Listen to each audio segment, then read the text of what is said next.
Right, let's go, because you know what I came in to do. I don't get paid for overtime. I'm here to fight. Dillian been wearing them shades quite a lot. Has he had something to hide? I've questioned what the shades were all about. Now, this is the third doping scandal he's had in his career. Dillian Whyte out of Anthony Joshua fight after adverse test. Now, we're waiting for more information, and he's been popped by Vada. Not UCAD, from Vada. The fight is cancelled. They're hoping to get AJ a replacement. They'll have to get their skates on. It's 7 days away. Doesn't look good for Dillian, I'll tell you that now. Alright, this should give you a bit of a laugh. Let's go back to 2013 when I interviewed Dillian after he tested positive for Jack-Free, an over-the-counter supplement, and got banned for 2 years. God damn, let me get mine. I'm catching the flashback.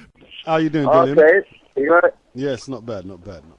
Dillian, it's no point us starting anywhere else. What's happened recently with this PED allegation? What's the story? It's what? The PED. I'm catching the flashback. I don't know if it is a PED. There's PED allegation though, so... Yeah, so that's why I'm saying allegation. We want you to give your side. Well, the story to start is there's no PED allegation.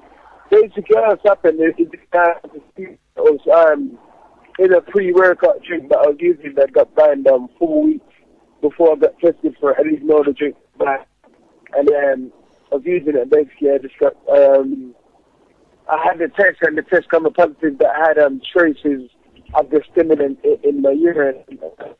No PEDs. I don't know where you don't get PEDs from. No. Well, you see, what I'm saying, Dillian, yeah, is I'm giving you a chance to clear up everything, right? That's what I'm saying. So it's no PED, all right? So I'm letting people know that. Basically, you've got it in hand. Yeah, well, basically, what is it? And the British Boxing Board and the agency, there's a big list of obviously there's all drugs, steroids, or whatever. There's a big list of stimulant and stuff, ephedrine and stuff that can be found in cold and flu tablets, pre-workout drinks, supplements and stuff that no one really knows about. Like the thing that it traces in my urine, it's got 12, 13 different names. You know what I mean? I can't pronounce it. It's called methylhistamine or something. But it's also as MHRAA. It's got geranium root. It's got so much different names. So it's like it's hard to really see it. Yeah. It's hard to spot them, you know. So I was using the drink Jack-Free D, which a lot of athletes and other boxers use or whatever.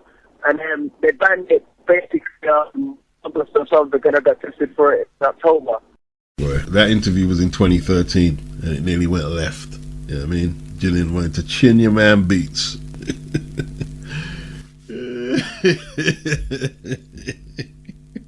I was like, Willie Pep tried to avoid them punches. I tell you that, lad.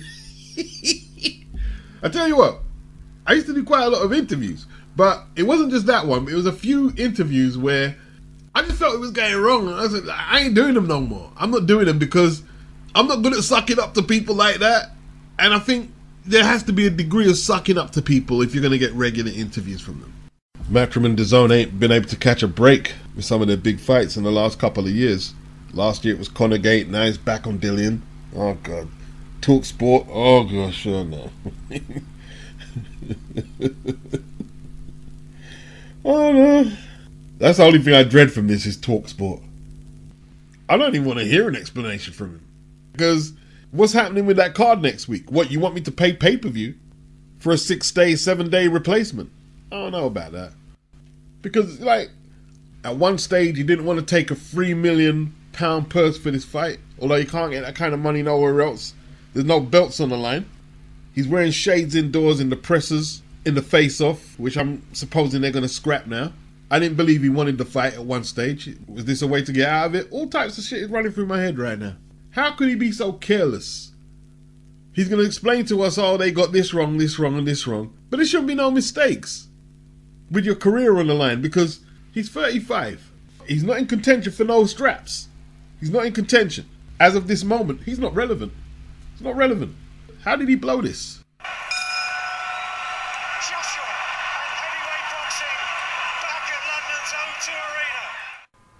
Who should he fight? Dempsey McKean. The issues with that is adjusting to a southpaw 1 week out. Hrgovic probably the harder fight, at least on paper.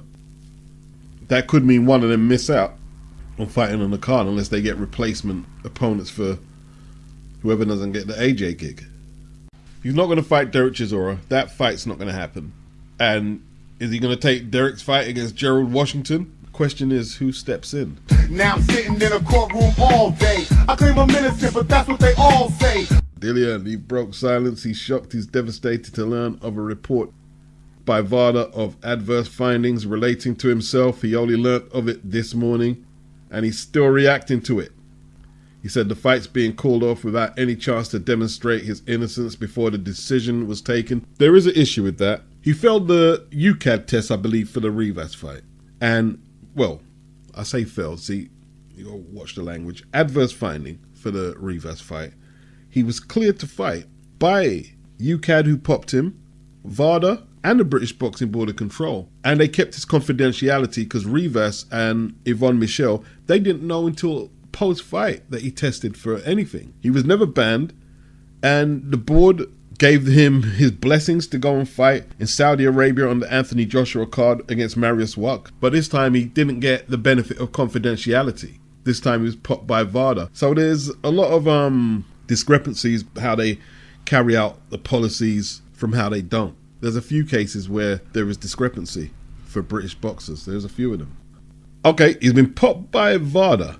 Are UCAD going to accept Vada's findings? Because last time out, the first statement the board was saying is that we and UCAD do not recognize Vada testing. It's a separate process. Well, they intervened in Conor Benn's process, who was initially popped by Vada, cleared by Vada, and in recent weeks, cleared by UCAD. Are they going to intervene? And if so, is the policy changed? But that's probably just a lot of white noise what I'm talking there. Let's get on with burying Dillian. That's all some of you want, you know what I mean? And I get that. He said he's just learnt the fight's being cancelled without having any chance to demonstrate his innocence before the decision was taken, but there's only 7 days to go and they've got to try and save the show. So is he going to clear himself in that time? Why would they give him the benefit of the doubt? I mean, if the show crashes, it's not coming out of his pocket. I mean, he does lose a big purse after being busted, but it's his responsibility to clear himself. Eddie Hearn is not obligated to give him 6 more days. Like, people have bought their tickets, and people have either purchased their pay-per-view or they've planned to. Remember, the O2 is sold out. Let's remember, the O2 is sold out. First day it was sold out. Hey, look, if his B sample comes out in his favor, he can take a lawsuit out on Vada. Yo, loss of earnings is huge. He was doing £3 million purse.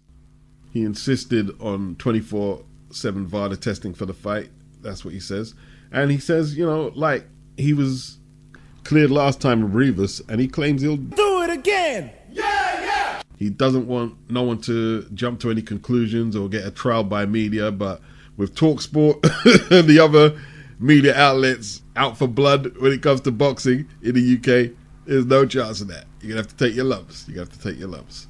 There was a statement from Matchroom today. The Voluntary Anti-Doping Association informed Matchroom, the Association of Boxing Commissions, and the British Boxing Board of Control that Dillian Whyte had returned adverse analytical findings as part of a random anti-doping protocol. To be truthful, I've never liked the fight. I wish there was a way that the Saudis could pull the date forward and AJ and Wilder just fight. I don't know what the logistics would be to cancel the card. Andy Ruiz called him out. That's interesting. He was the late substitute last time. We all know what happened then. But, no superstitions, no jinxes, no shit. That wouldn't be a bad fight. I think the signs are saying that AJ might be best cancelling.